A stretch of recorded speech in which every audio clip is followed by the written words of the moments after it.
if you're not sure how to come up with a sample space, sometimes it gets a little bit complicated looking.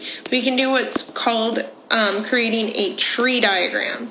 So let's talk about creating a tree diagram.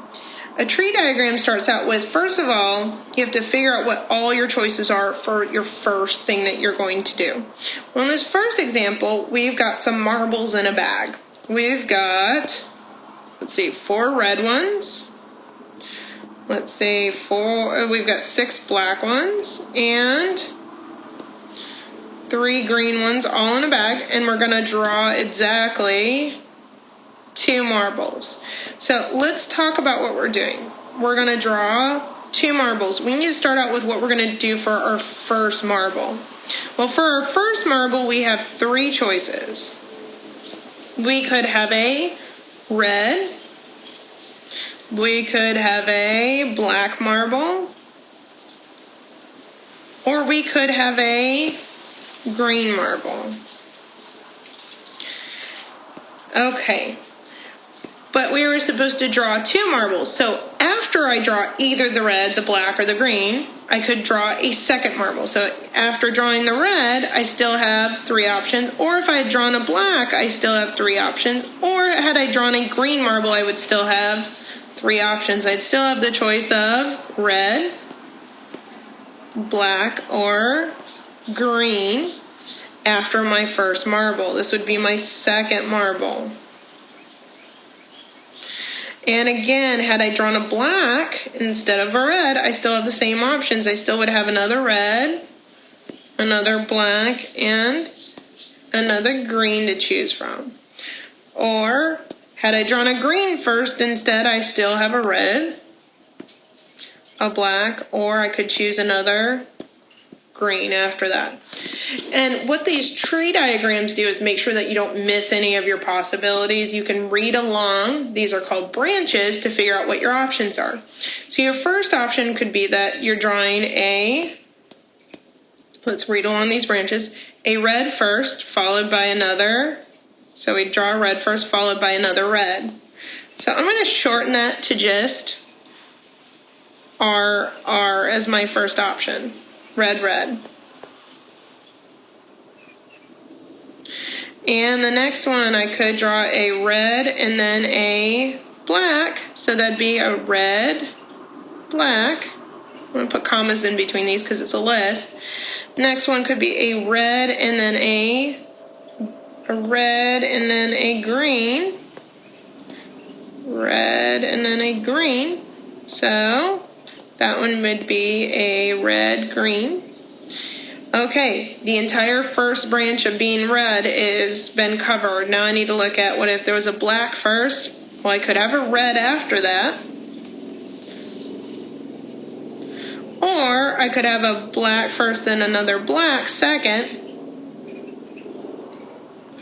There's another option. I could have a black and then a green.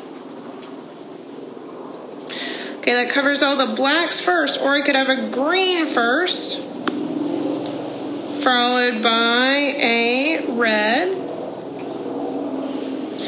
Or I could have a green first, followed by a black second. Or another green as my first marble, and a green as my second marble. That's my entire list of possibilities. I've covered all my little branches here. And then I would just put set braces around that to make sure that I understand that that's a list or a sample space list that's in a set form. Sample space. Now let's take a list of what they want me to actually do here, which is let's look at whether or not drawing at least 1 black marble is a simple event. Well, let's take a look at that. Well, this RB has at least 1 black marble. This BR has at least 1 black marble. This BB has at least 1 black marble. This BG does, and GB does. So all of these consist of at least 1 black marble. And they're asking, is that a simple event? Remember, simple event means only one way to do something. We've got 1, 2, 3, 4, and 5. Assuming I didn't miss any, which I don't think I did. 5 different ways to come up with at least one black marble. So is this a simple event? No. There's definitely more than one way to do this.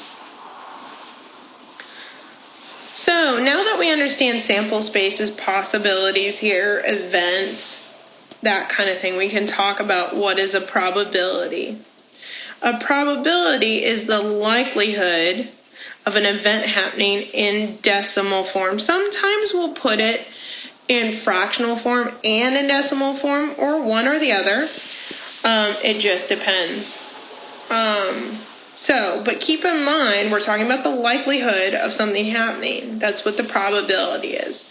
So, if we give a probability of 1, that means that something is definitely going to happen. There's a 100% chance that it will happen.